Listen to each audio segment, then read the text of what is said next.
اب کچھ احادیث غسل کے طریقہ اور اس کی احتیاط کے حوالے سے. حدیث نمبر 1 صحیح بخاری اور مسلم کی متفق علیہ حدیث ہے. سیدہ عائشہ رضی اللہ تعالیٰ عنہ کا بیان ہے. اب یہ حدیثیں امہات المومنین رضی اللہ عنہن نے ہی روایت کی ہیں.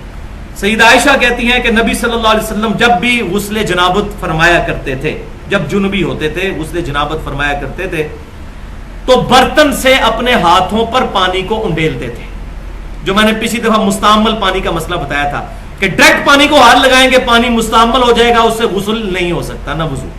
پہلے ہاتھوں پر پانی انڈیلنا ہے، مگا ڈال کر یا کسی طریقے. یہ آج کے دور کا مسئلہ نہیں ہے، آج تو ٹوٹی ہے، اب الحمدللہ یہ مسئلہ نہیں رہا.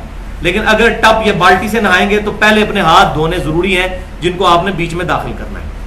تو پہلے آپ صلی اللہ علیہ وسلم اپنے مبارک ہاتھوں کو دھوتے. اس کے بعد آپ صلی اللہ علیہ وسلم اپنے دائیں ہاتھ سے بائیں ہاتھ پر پانی ڈال کر اپنی شرمگاہ کو دھوتے. اس کے بعد آپ صلی اللہ علیہ وسلم نماز کا سا وضو فرماتے. اور پھر آپ صلی اللہ علیہ وسلم اپنی مبارک انگلیاں اپنے بالوں میں داخل کر کے 3 بار خلال کر کے اپنے سر پر پانی ڈال کے پورے جسم مبارک کو دھو لیا کرتے. یہ سیدہ عائشہ نے روایت کیا ہے. غسل کا طریقہ صحیح بخاری اور صحیح مسلم میں. دوسری حدیث جو سب سے زیادہ ڈیٹیل حدیث ہے صحیح بخاری اور مسلم میں، اور وہ بھی حضور صلی اللہ علیہ وسلم کی بیوی سیدہ میمونہ رضی اللہ تعالیٰ عنہ ام المومنین ان سے روایت ہے. وہ کہتی ہے کہ میں نے نبی صلی اللہ علیہ وسلم کو خود غسل کروایا اپنے سامنے چادر میں پردہ کر کے. سامنے چادر کا پردہ میں نے لا کر برتن رکھا اور میں نے آپ صلی اللہ علیہ وسلم کے غسل کو آبزرو کیا. یعنی وہ ڈائریکٹلی اتنا نہیں، مطلب چادر کے پردے میں اندازہ ہو جائے. تو کہتی ہیں کہ میں نے دیکھا کہ نبی صلی اللہ علیہ وسلم نے پہلے اپنے دونوں ہاتھوں کو دھویا. اس کے بعد آپ صلی اللہ علیہ وسلم نے 3 دفعہ کلی فرمائی اور ناک میں پانی چڑھایا. پھر 3 دفعہ آپ صلی اللہ علیہ وسلم نے اپنے چہرہ مبارک کو دھویا.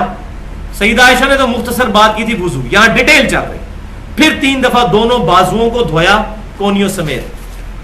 پھر آپ صلی اللہ علیہ وسلم نے، اچھا اس میں ایک بات سکپ ہوگی مجھ سے کہ یہ ہاتھ پہ پانی اڈیلنے کے بعد آپ صلی اللہ علیہ وسلم نے اپنا مبارک ہاتھ زمین پر رگڑا، مٹی لگا کر اپنی شرمگاہ کو دھویا تاکہ وہاں پر جو منی وغیرہ لگی ہو وہ دھل جائے.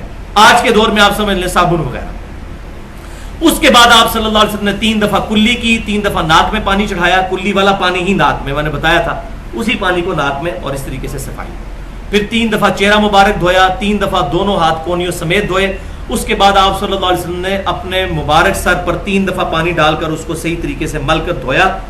اور پھر آپ صلی اللہ علیہ وسلم غسل والی جگہ سے الگ ہوئے اور باہر نکل کر آپ صلی اللہ علیہ وسلم نے اپنے مبارک پاؤں بھی دھوئے. یہ اس صورت میں ہے کہ اگر کسی ٹوائلٹ کے اندر غسل کرتے ہوئے پانی زمین پر جمع ہو جاتا ہو، وہاں پر الگ سے پاؤں دھونا ضروری ہو جاتے ہیں.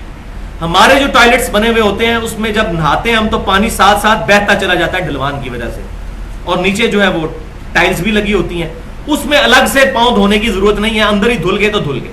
لیکن پرانے زمانے میں تو یہ چیزیں نہیں تھیں، تو پاؤں گندے ہو جاتے تھے. ظاہر ہے زمین پہ کیچڑ بھی بن جاتا تھا، مٹی ہوتی تھی، تو وہ پاؤں الگ سے دھونے پڑتے تھے. یہ میں نے مسئلہ اس لیے علیحدہ سے کلیئر کر. لیکن آج بھی جو اس سنت پہ عمل کرے اس کے لیے ثواب ہی ثواب ہے انشاءاللہ.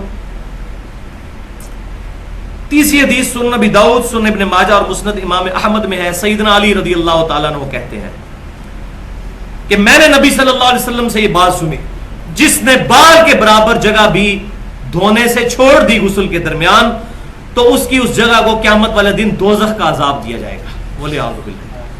پھر آپ فرماتے ہیں 3 دفعہ آپ نے فرمایا سیدنا علی نے، میں نے اپنے سر کے ساتھ دشمنی کی، میں نے اپنے سر کے ساتھ دشمنی کی، میں نے اپنے سر کے ساتھ دشمنی کی، اور اپنے سر کے بال منڈوا دیے اس ڈر سے کہ کہیں میرے سر کے بال خشک نہ رہ جائیں.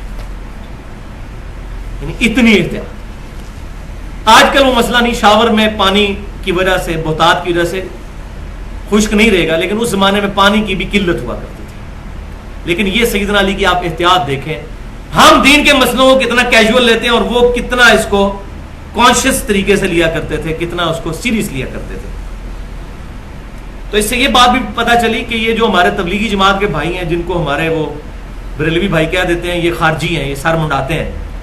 تو سر منڈانے سے خالی کوئی خارجی نہیں ہو جائے گا جب تک خارجیوں والے عقیدے نہ ہو. ہمیں اس سے جو اختلاف ہے وہ اپنی جگہ کہ انہوں نے قرآن پاک کو چھوڑ کر ایک مولوی کی لکھی ہوئی کتاب کو اپنے نصاب کا حصہ بنا لیا ہے، وہ الگ. لیکن اس بنیاد پہ کسی کے سر منڈانے کو ہم یہ نہیں کہہ سکتے یہ خارجی ہو گیا سر منڈانے والا. سیدنا علی جو ہے جن کی وجہ سے خوارج پیدا ہوئے وہ سر منڈایا کرتے تھے.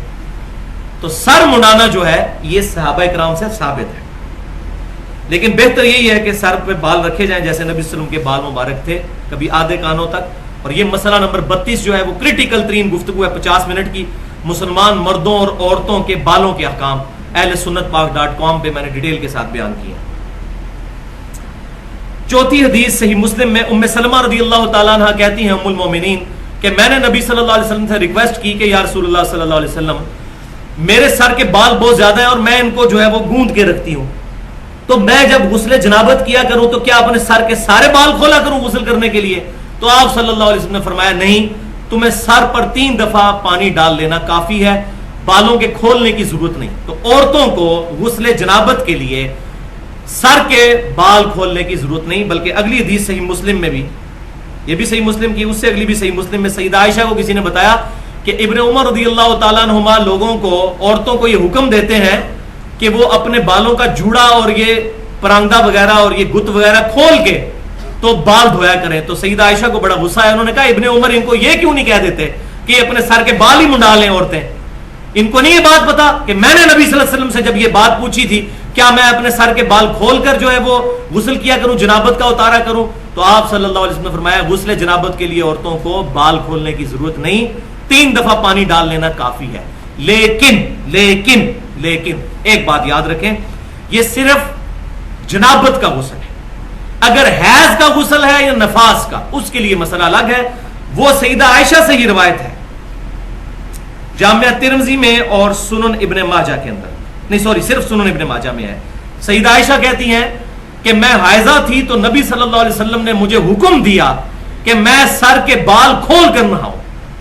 تو جنابت کا جو غسل ہے میاں بیوی کی صحبت کی وجہ سے یا احتلام کی وجہ سے, اس سے تو عورتیں بال کھولیں گی, عورتوں کے لیے, مرد کو تو بال کھول کے ہمیشہ نہانا ہوگا. لیکن اس کے لیے جنابت کے لیے بال نہیں کھولیں گی, لیکن جنابت کے علاوہ جو حیض اور نفاس کا غسل ہے اس کے لیے سر کے بال کھول کر وہ غسل کریں گی.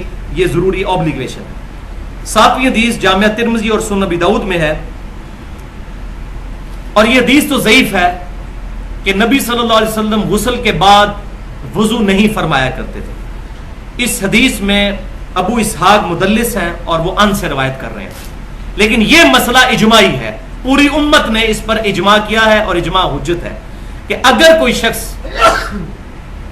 غسل کر کے نکلے تو اب اس کو دوبارہ وضو کرنے کی ضرورت نہیں, لیکن ایک شرط کے ساتھ کہ اس دوران کوئی ایسا معاملہ نہ ہو کہ جس کی وجہ سے وضو ٹوٹ جاتا ہے. یعنی ہوا خارج نہ ہو, پیشاب کا کوئی قطرہ نہ نکلے, یا شرمگاہ کو ہاتھ نہ لگ جائے. اور وہ الحمدللہ مجھے تلاش کرنے سے ایک حدیث مل گئی, لہذا یہ اجماع کے ساتھ ایک حدیث بھی مل گئی الموطا امام مالک میں صحیح سند کے ساتھ. ابن عمر رضی اللہ تعالیٰ عنہما فجر کی نماز پڑھی انہوں نے غسل کرنے کے بعد میں اشراق کے وقت کے اندر انہوں نے دوبارہ وضو کر کے نماز پڑھی. تو ان کے بیٹے سالم بن عبداللہ نے پوچھا عبداللہ بن عمر رضی اللہ تعالیٰ عنہما سے کہ ابا جی میں نے آج آپ کو وہ کام کرتے ہوئے دیکھا جو پہلے نہیں دیکھا, تو آپ نے یہ دوبارہ نماز فجر کی کیوں پڑھی؟ تو انہوں نے کہا کہ مجھ پر غسل فرض ہوا تھا تو میں نے غسل کیا, اس کے بعد نماز پڑھ لی, تو مجھے خیال آیا کہ غسل کے اینڈ پر میرا ہاتھ میری شرمگاہ کو چھو گیا تھا تو میرا وضو تو ٹوٹ گیا, اس لیے میں نے دوبارہ وضو کر کے فجر کی نماز اشراق کے وقت میں پڑھی ہے. تو یہ حدیث بھی اس بات کا ثبوت ہے کہ اگر غسل کے دوران ہاتھ شرمگاہ کو لگ جائے تو وضو ٹوٹ جائے گا. البتہ اگر کوئی شخص غسل کے اینڈ پر پھر دوبارہ سے وضو کر لے اور ازائے وضو پر پانی بہا لے اور پھر باہر نکل آئے تو پھر اسی غسل کے ساتھ وہ نماز پڑھ سکتا ہے. وضو والا معاملہ بھی الحمدللہ اس کانٹیکسٹ میں حل ہو جائے گا. لہذا یہ حدیث بھی الموطا امام مالک میں ہمیں مل گئی, عبداللہ بن عمر رضی اللہ تعالی عنہما کا عمل. اب کچھ احادیث غسل کے احکام اور مسائل سے متعلق.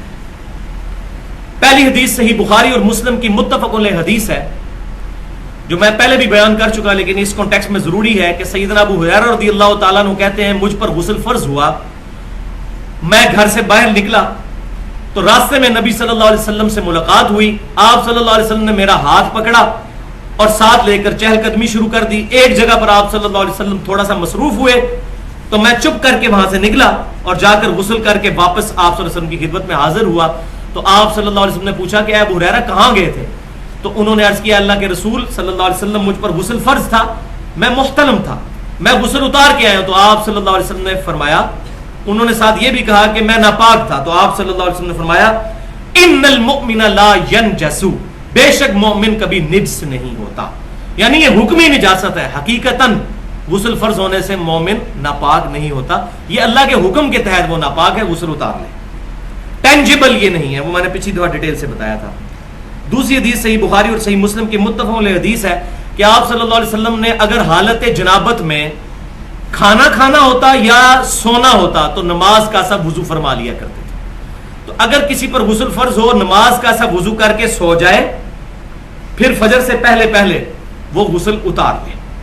لیکن بہتر یہی ہے کہ اسی وقت غسل اتارے، کیونکہ اگلی حدیث سنن نبی داؤد، سنن نسائی اور مسند امام احمد میں صحیح سند کے ساتھ ہے کہ جس گھر میں کتا، تصویر یا جنوبی شخص ہو تو وہاں رحمت کے فرشتے داخل نہیں ہوتے جب تک کہ وہ شخص غسل اتار نہ لے. چوتھی حدیث صحیح مسلم میں ہے کہ سیدہ عائشہ رضی اللہ تعالی عنہا سے پوچھا گیا کہ اللہ کے رسول صلی اللہ علیہ وسلم کیا جنابت کی حالت میں بھی اللہ کا ذکر کرتے تھے؟ تو انہوں نے فرمایا کہ اللہ کے رسول صلی اللہ علیہ وسلم ہر حال میں اللہ کا ذکر کیا کرتے تھے، جنابت کی حالت. سنن نبی داؤد میں صحیح حدیث ہے، حدیث نمبر 5 کہ نبی صلی اللہ علیہ وسلم نے فرمایا کہ حائضہ اور جنوبی شخص کے لیے مسجد حلال نہیں ہے. یعنی مسجد میں بغیر غسل والا شخص اور حائضہ عورت داخل نہیں ہو سکتی. چھٹی حدیث جامعہ ترمذی اور سنن ابی داؤد میں ہے، سیدنا علی کا بیان ہے کہ نبی صلی اللہ علیہ وسلم کو قرآن پاک کی تلاوت کرنے سے سوائے جنوبی ہونے کے اور کوئی شے نہیں روکتی تھی. یعنی آپ بغیر وضو کے بھی قرآن پاک کی تلاوت کیا کرتے تھے، لیکن جب غسل فرض ہوتا تھا پھر قرآن پاک کی تلاوت نہیں کرتے تھے. ساتویں حدیث جامعہ ترمذی اور سنن ابن ماجہ میں ہے، لیکن یہ حدیث ضعیف ہے کہ حائضہ قرآن نہ پڑھے، لیکن حدیث یہ ضعیف ہے. اب امت میں ظاہر ہے کہ یہ مسئلہ اجتہادی ہے، تو یہاں تک تو اجماع ہے کہ حائضہ عورت قرآن پاک کو جنبی عورت جو ہے وہ ہاتھ نہ لگائے. حائضہ کے بارے میں بھی زیادہ کی رائے یہی ہے کہ وہ اس کو ہاتھ نہ لگائے. زبانی پڑھ سکتی ہے لیکن اس میں بھی اختلاف ہے، لیکن یہ مسئلہ جو ہے وہ اجتہادی ہے. اب اگر ایسی صورتحال ہو گئی ہے، کوئی ایسی عورت ہے اس کے حیض کے دن ہے، اس کے اسلامیات کا پیپر آ گیا، تو ظاہر ہے کہ اب اس پر یہ کیفیت خود سے طاری نہیں ہے، اللہ کی طرف سے. جنوبی شخص جو ہوتا ہے وہ تو غسل جب چاہے اتار سکتا ہے، لیکن حیض میں جو عورت ہے بیچاری وہ تو مجبور ہے ان اپنے دنوں کے لیے. لہذا اس کا مسئلے میں تھوڑا سا لینینٹ مسئلہ ہوگا کہ اس کو اگر قرآن پاک کی بھی تعلیم دینی پڑتی ہے تو اس میں اجتہادی مسئلہ نکل سکتا ہے.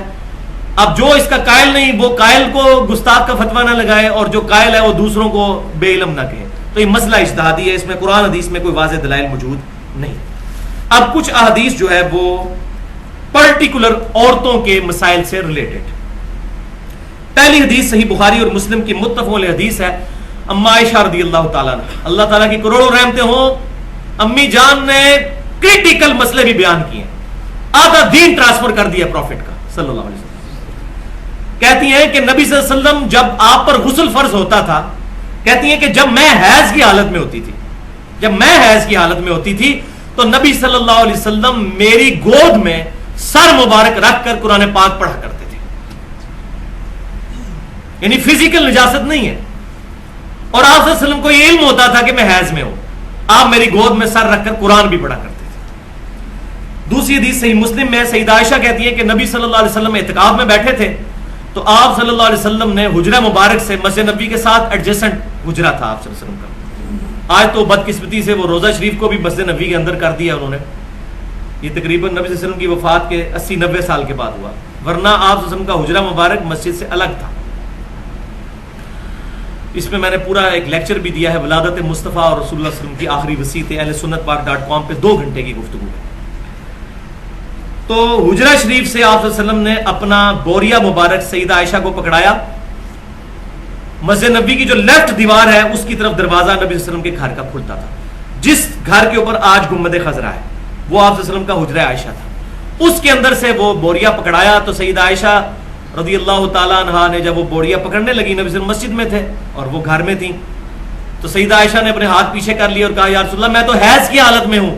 تو آپ صلی اللہ علیہ وسلم نے فرمایا کہ عائشہ تیرے ہاتھوں میں تو حیض نہیں گھس گیا، تو پھر پکڑا دیا. یعنی یہ فزیکل نجاست نہیں ہے بلکہ یہ اسپرچول نجاست ہے.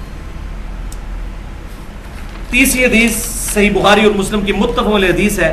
سیدہ عائشہ کہتی ہیں کہ نبی صلی اللہ علیہ وسلم نے اگر حیض کے دوران اپنی کسی بیوی سے صحبت کرنی ہوتی تو ناف سے لے کر گھٹنوں کے نیچے تک مضبوط کپڑے سے باندھ کر باقی جسم کے ساتھ صحبت فرمایا کرتے تھے. یعنی وہ فزیکلی انٹر کورس نہیں ہوتا تھا لیکن صحبت فرما لیا کرتے تھے حیض کی حالت میں بھی اپنی بیویوں کے ساتھ, لیکن کپڑا باندھ کر. چوتھی حدیث صحیح بخاری اور مسلم کی متفق علیہ حدیث ہے. سیدہ عائشہ کہتی ہیں میں حائضہ ہو گئی حج کے دوران تو آپ صلی اللہ علیہ وسلم نے طواف کعبہ کے علاوہ سارے کام کرنے کی مجھے اجازت دے دی, کیونکہ طواف کعبہ کے لیے ظاہر مسجد میں داخل ہونا پڑے گا اور حائضہ عورت کے لیے مسجد میں آنا منع ہے. پانچویں حدیث صحیح بخاری اور مسلم کی متفق علیہ حدیث ہے کہ نبی صلی اللہ علیہ وسلم نے ارشاد فرمایا کہ عیدگاہوں میں حائضہ عورتوں کو بھی لے کر جاؤ جو حیض کی حالت میں ہوں, حائضہ عورتیں, تاکہ مسلمانوں کے ساتھ تکبیرات میں اور دعاؤں میں شامل ہوں, البتہ نماز میں وہ الگ رہے. چھٹی حدیث صحیح بخاری اور مسلم کی حدیث ہے متفق علیہ. دیکھیں ساری حدیثیں بخاری اور مسلم کی چل رہی ہیں. اس سے آپ اندازہ لگائیں کہ الحمدللہ احادیث کے ذخیرے میں ایک ایک ٹائنیز ڈیٹیل موجود ہے. اب یہ مسئلے میں جب بیان کر رہا ہوں تو آپ میرے مقلد ہو جائیں گے, تو یہ بالکل جھوٹ موجود ہے کہ فلاں مسئلہ فلاں مولوی نے بتایا.